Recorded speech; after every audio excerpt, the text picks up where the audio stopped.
Hello, ആ മനസ്സിലായി, ready ആയിക്കൊണ്ടിരിക്കുക. ഉടനെ ഞാൻ എത്തിക്കോളാം. ശരി ശരി, വെക്കട്ടെ.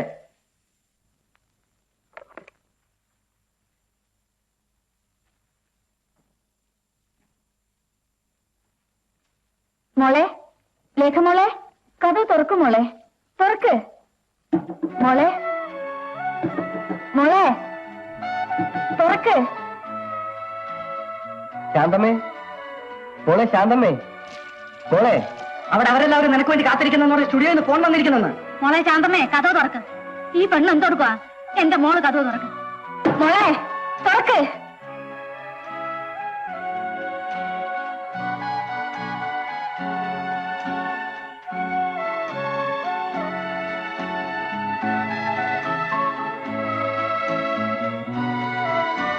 മോളെ, മോളെ, മോളെ.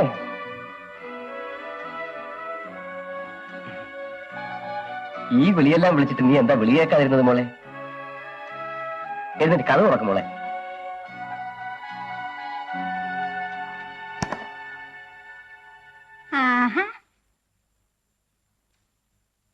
അമ്മ ഇങ്ങ് പോര്.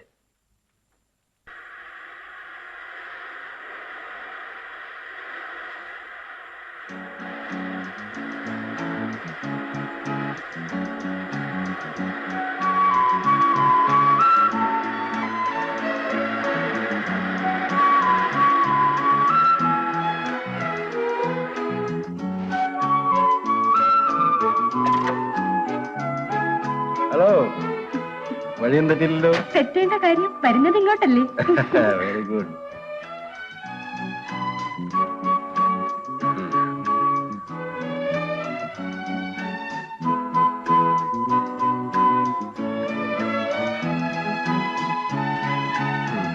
ആട്ടെ, എന്ത് പറഞ്ഞാ പോന്നത്? ഇങ്ങോട്ട് തന്നെയാന്ന് പറഞ്ഞു. അമ്മ സമ്മതിച്ചോ?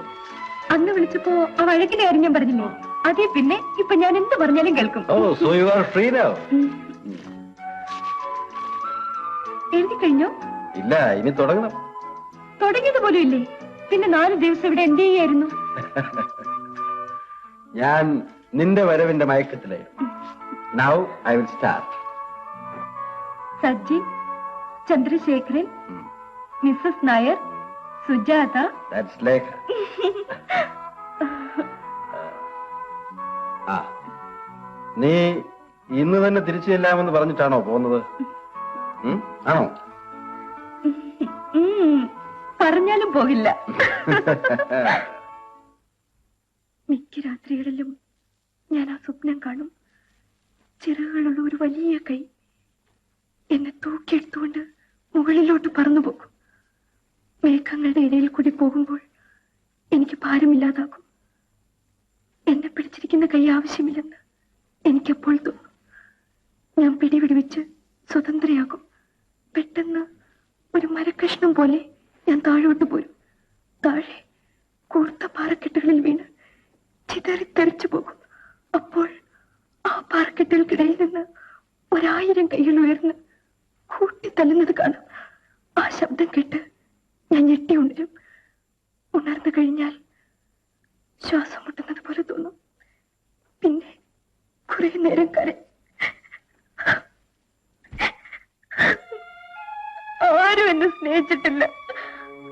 ആദ്യമായാണ് സ്നേഹം എന്താണെന്ന് മനസ്സിലാവുന്നത്. എപ്പോഴും എന്നോടൊന്നിച്ചുണ്ടാവുമോ? എന്റെ വീടൊരു നരകമാ. ഇനി അവിടെ കഴിഞ്ഞാൽ എനിക്ക് ഭ്രാന്ത് വരും. എനിക്ക് അവിടെ നിന്ന് രക്ഷപ്പെടണം. എന്നെ രക്ഷപ്പെടുത്തുവോ?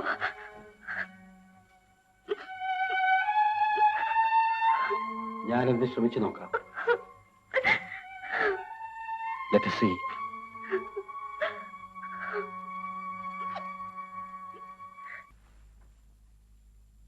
പണി തുടങ്ങിയിട്ടേ ഉള്ളൂ. എന്റെ കയ്യിലുണ്ടായിരുന്ന സ്വർണം 3/4 വിറ്റു. ഇനി മോളുടെ സ്വർണം മാത്രമേ ഇവിടെയുള്ളൂ. നീ അമ്മയെ കാര്യമായിട്ടൊന്നും സഹായിച്ചില്ലെങ്കിൽ എല്ലാം കുഴയും മോളെ. ഇത്ര ധൃതി പിടിച്ച് ഈ പുരപ്പണി വേണമായിരുന്നോ വിശാലം? അതെന്റെ ഒരു വാശിയാ. 3 മാസം കൊണ്ട് ഞാനിത് കെട്ടിത്തീർക്കും. നിങ്ങളും മിണ്ടാതിരുന്നാ മതി. മോളെ, നീ നാളെ ഷൂട്ടിങ്ങിന് ചെല്ലുമ്പോ സ്വാമിയുടെ ബാക്കി പണം ഉടനെ വേണമെന്ന് പറയണം. വരുന്ന പടമൊന്നും വിടണ്ട. കോൾ ഷീറ്റൊക്കെ നമുക്ക് എങ്ങനെയെങ്കിലും ഒപ്പിച്ചു കൊടുക്കാം. ഇതൊന്ന് കഴിയുന്നത് വരെ രാത്രിയും പകലും ഒക്കെ നീ നല്ലപോലെ ഒന്ന് ബുദ്ധിമുട്ടേണ്ടി വരും. മോളുടെ അക്കൗണ്ടിൽ നിന്ന് നാളെ ഒരു 25,000 രൂപ എടുക്കേണ്ടി വരും.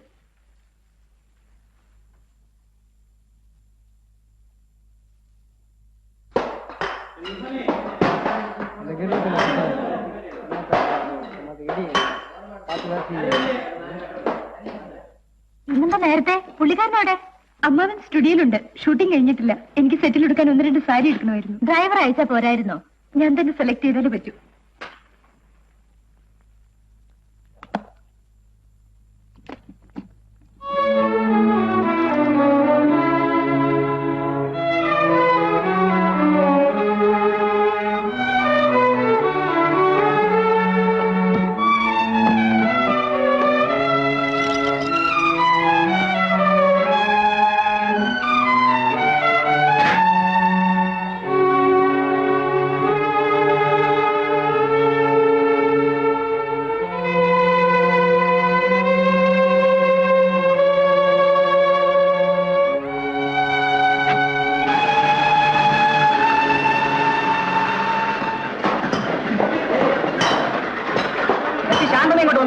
ഇല്ല, നിങ്ങൾ രണ്ടുപേരും കൂടെ അല്ലേ രാവിലെ ഷൂട്ടിങ്ങിന് പോയത്? ഉടനെ വരാമെന്ന് പറഞ്ഞ് സ്റ്റുഡിയോയിൽ കാർ എടുത്തോണ്ട് പോന്നതാ. ഞങ്ങൾ പോരുന്നവരെ തിരിച്ചെത്തിയിട്ടില്ല.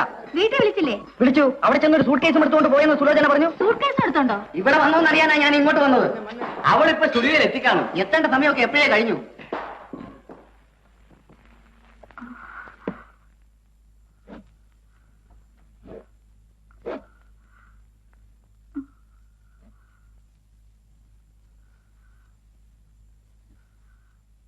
അവളുടെ മാലയും മളയും എല്ലാം എടുത്തുകൊണ്ട് അവൾ പോയിരിക്കുന്നു. ആണോ?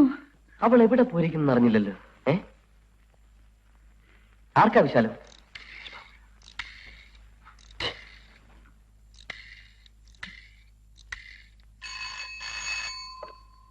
ഹലോ, ഇവിടെ ഇല്ലല്ലോ. അറിയില്ലല്ലോ. എപ്പോ വരുമെന്നും അറിയില്ല. ആരാ? ലേഖയുടെ അമ്മയോ? വന്നാൽ എന്തെങ്കിലും പറയണോ? ഹലോ ഹലോ, സൂട്ട് കേസും കൊണ്ടുപോയോ? അത് ശരി. ഒരു കാര്യം ചെയ്താലോ ചേച്ചി, ഡയറക്ടർ സുരേഷ് ബാബുനെ ഒന്ന് വിളിച്ചു നോക്കാമായിരുന്നില്ലേ? ഞാൻ വിളിച്ചു നോക്കി, വീട്ടിലില്ല. എന്റെ പുഷ്പ, നീ സത്യം പറ. അങ്ങേരുടെ കൂടെ ഇറങ്ങി പോകുന്നു മറ്റോ നിന്നോട് അവൾ പറഞ്ഞോ? പറഞ്ഞതല്ല, ഞാൻ ചോദിച്ചറിഞ്ഞതാണ്. അയാൾക്ക് വേണ്ടി മരിക്കാൻ പോലും ഒരുക്കമാണെന്ന് അവൾ പറഞ്ഞു കളഞ്ഞു. എന്നിട്ട് നേരത്തെ നീ ഇത് എന്നോട് പറഞ്ഞില്ലല്ലോ പുഷ്പേ. ഞാനിനി എവിടെ പോയി തിരക്കാനാ? വിഷമിക്കാനൊന്നുമില്ല, അയാളുടെ കൂടെ തന്നെ ഉണ്ടാവും. ചോദിച്ചിട്ട് പോരാമായിരുന്നു. ഇതൊരു ഒളിച്ചോട്ടം പോലെ ആയിപ്പോയി. ചോദിച്ചാ വിടുമെന്ന് വിചാരിക്കുന്നുണ്ടോ? മുറി പിടിച്ച് അടച്ചിടുവാ തള്ള. I feel worried. ഇതിന്റെ പിന്നാലെ എന്തൊക്കെ നടക്കാൻ പോകുന്നു? ഒന്നും നടക്കാൻ പോകുന്നില്ല. ഞാൻ എന്റെ വീട്ടിലെ കാര്യമാ പറഞ്ഞത്.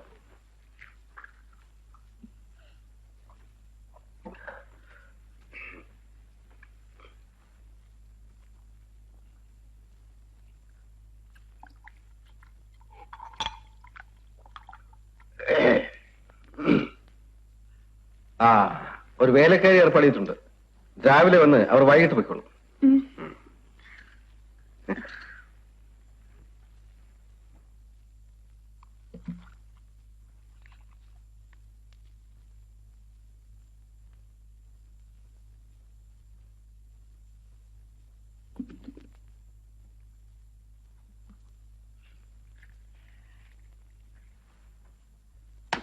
നമുക്കൊരു ഡ്രസ്സിംഗ് ടേബിളും കുറെ ഫർണിച്ചറും ഒക്കെ വാങ്ങണം. 1-2 ദിവസം കഴിയട്ടെ. പണത്തിന്റെ കാര്യത്തിലാണ് ബുദ്ധിമുട്ടുണ്ട്. 52,000 രൂപ എന്റെ അക്കൗണ്ടിലുണ്ട്. അമ്മ എടുക്കാനിരുന്നതാ വീട് പണിക്ക്. You keep that with you. പണമില്ലാത്തത് കൊണ്ടല്ല, തൽക്കാലം നമുക്കൊന്ന് ഒതുങ്ങി കഴിയേണ്ടിയിരിക്കുന്നു. കൂടുതലൊന്നും പരസ്യപ്പെടുത്തിക്കൂടാ. ഞാൻ പറയുന്നത് മനസ്സിലാകുന്നുണ്ടോ? ഗീതയോട് ഞാനൊരു നുണ പറഞ്ഞിരിക്കുക. സ്ക്രിപ്റ്റിന്റെ ബാക്കി ജോലി പൂർത്തിയാക്കാൻ എവിടെയെങ്കിലും ഒരാഴ്ച മാറി താമസിക്കുകയാണ്. ഒരാഴ്ച കഴിയുമ്പോഴോ? അങ്ങനെ എന്നോട് ചോദിക്കരുത്. വ്യക്തമായ മറുപടിയൊന്നും ഇപ്പോഴെന്റെ കയ്യിലില്ല. ഞാൻ നേരത്തെ പറഞ്ഞതല്ലേ, ഇതൊരു തരം പരീക്ഷണമാണ്, ഒരു അറേഞ്ച്മെന്റ്. Let us see. ആ, നിനക്ക് നാളെ ഷൂട്ടിംഗ് ഇല്ലേ? ഉണ്ടെന്ന് തോന്നുന്നു. എവിടെയാണെന്നോ എന്താണെന്നോ എനിക്കൊരു ഓർമ്മയും ഇല്ല. കുറച്ചു ദിവസത്തേക്ക് എനിക്ക് വയ്യ. നമുക്ക് മദ്രാസ് വിട്ട് എവിടെയെങ്കിലും പോകാം. നീ കുറെ കൂടി ആലോചിച്ച് വേണം മുന്നോട്ട് പോകാൻ. ഷൂട്ടിംഗ് മുടങ്ങിയാൽ ആളുകൾ അന്വേഷിച്ച് ഇവിടെ എത്തും. ആരും ഈ വീട് പെട്ടെന്ന് കണ്ടുപിടിക്കില്ല. ഫോണോ ഇല്ലല്ലോ. കുറച്ചു ദിവസമെങ്കിലും നമ്മൾ രണ്ടുപേരും മാത്രമേ ഇവിടെ ഇങ്ങനെ കഴിയാം.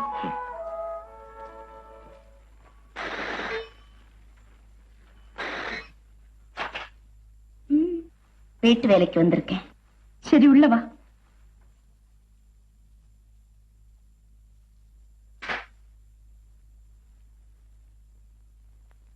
வேண்டியதில்ல, அங்கே இருக்கு. டீ போடு.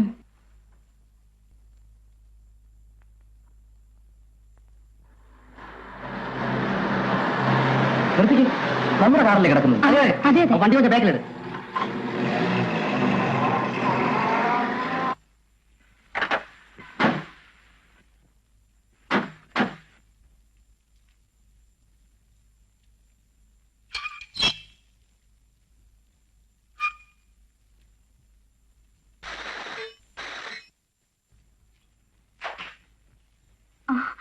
എന്റെ പൊന്നു മോളെ, എന്ത് കടുങ്കയാണ് നീ ചെയ്തത്?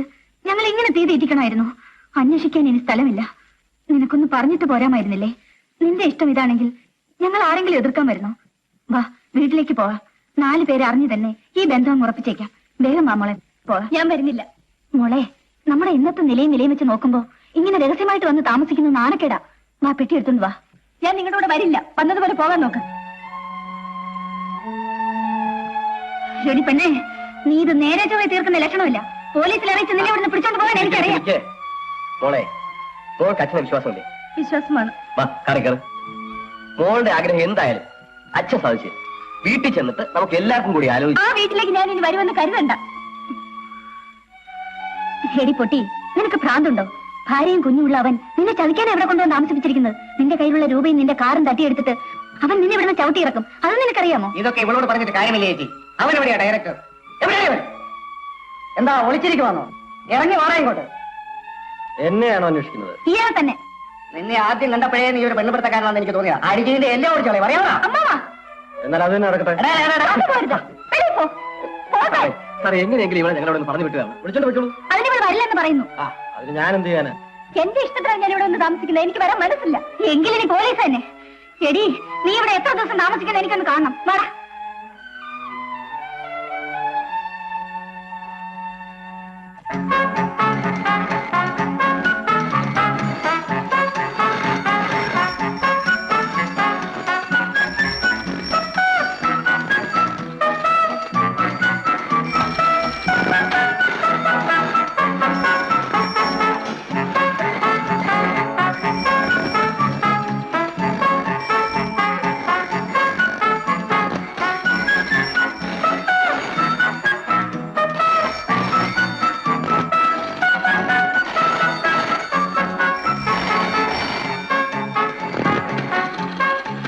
വീട്ടുകാരെതിരായിരുന്നുകൊണ്ടാണോ ഒളിച്ചോടി പോയി കല്യാണം കഴിച്ചത്?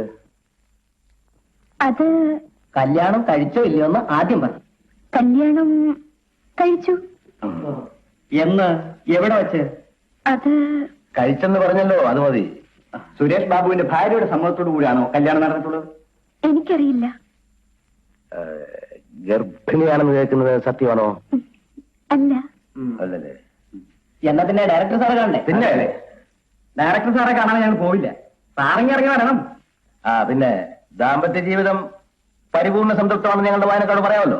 എന്ത് വേണമെങ്കിലും എഴുതിക്കോളൂ. ഇതൊന്ന് അവസാനിപ്പിച്ചുകൂടെ? ഇത് സംബന്ധിച്ച് സാറിന്റെ ഒരു സ്റ്റേറ്റ്മെന്റ് വേണം. എനിക്ക് ഒരു സ്റ്റേറ്റ്മെന്റും തരാനില്ല. എന്നെ വിട്ടേര്. അങ്ങനെ പറഞ്ഞാൽ പറ്റില്ല. പത്രാവിലൊന്ന് വിളിയോട് വിളിയാണ്. നാട്ടിൽ ഈ വാർത്ത വലിയ കോളിലൊക്കെ ഉണ്ടാക്കിയിരിക്കല്ലേ. ഒരേ സമയത്ത് 2 ഭാര്യമാരെ വെച്ചിരിക്കാൻ ഈ രാജ്യത്ത് നിയമമില്ലെന്ന് താങ്കൾക്ക് അറിയാമോ? അറിയാം. സിനിമാക്കാർക്ക് അത് ബാധകമല്ലായിരിക്കും. ദയവായി നിങ്ങൾ പോണം. ഞങ്ങളൊരു പുരുഷനും സ്ത്രീയും ഒരുമിച്ച് താമസിക്കുന്നു. ഇവിടെ നിയമമൊന്നുമില്ല. വെറും സുഹൃത്തുക്കൾ. അത് കൊള്ളാമല്ലോ. കല്യാണം കഴിച്ചെന്ന് ഒരാള്, കഴിച്ചില്ലെന്ന് മറ്റൊരാള്. ഇതിലേതാണ് ഞങ്ങൾ വിശ്വസിക്കേണ്ടത്? നിങ്ങൾ എന്ത് വേണമെങ്കിലും വിശ്വസിച്ചോണം. ദയവ് ഇതൊന്ന് പോകാമോ പ്ലീസ്? ഗുരുവായൂരപ്പ, എന്താ ഇവിടെ ഒരു ആൾക്കൂട്ടം? ആഹാ, നിങ്ങളൊക്കെയാണല്ലേ. ഇന്റർവ്യൂ ആയിരിക്കും. ഒട്ടുക്കത്തെ ഒരു ഇന്റർവ്യൂ. എനിക്ക് കോൾ ഷീറ്റും തന്നിട്ട് നീ ഇവിടെ ഇന്റർവ്യൂ എടുത്തുകൊണ്ടിരിക്കുകയാണല്ലേ? ഡയറക്ടർ സാറേ, ഇതിലും ഭേദം എന്നെ അങ്ങ് കൊല്ലാമായിരുന്നു. എന്ത് പറ്റി സ്വാമി?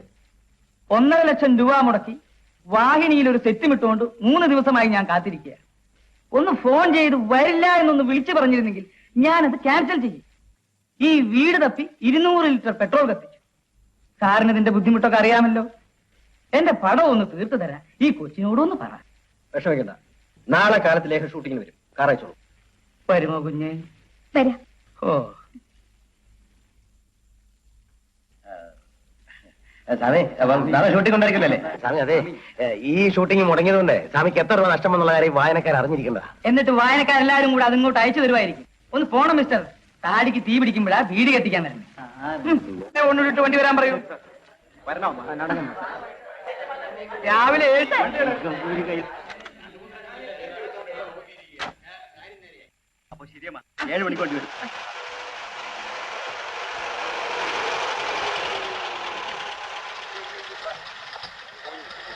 വിട്ടോ വിട്ടോ. ഇറങ്ങണേ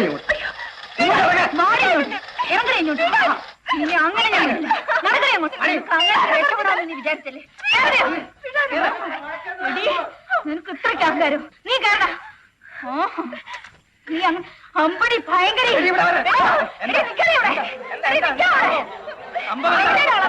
സംഭവം പറയൂ. എന്താ ഇവിടെ എന്റെ മോളാ. മോളൊക്കെ വീട്ടില്, ഇവളിപ്പൊ എന്റെ ആർട്ടിസ്റ്റാ. തൊട്ട് പോയിരുന്നു മാറിയൊക്കെ. നീ പോയി വണ്ടിക്കാറ് വാടകയോട്. എടോ വിടോ വിടോ വിടോ, ഞാൻ പോലീസിനെ വിളിക്കും.